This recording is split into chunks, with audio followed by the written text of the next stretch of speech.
शहर के नीचे बसे सीवर सिटी में एक बार फिर हलचल मची हुई थी।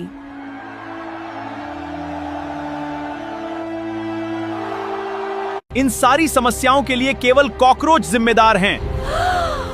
हर समस्या का दोष एक बार फिर कॉकरोचों पर डाला जा रहा था। टिक्कू सोच रहा था, आखिर हर गलती की सजा हमेशा हमें ही क्यों मिलती है।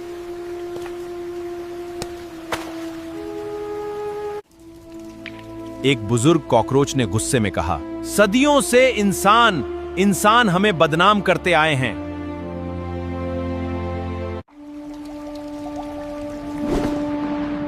तभी सीजे आगे आया और उसने एक ऐसा विचार रखा जिसने सबको चौंका दिया।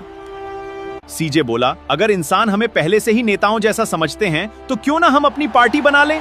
और उसी दिन जन्म हुआ कॉकरोच जनता पार्टी का।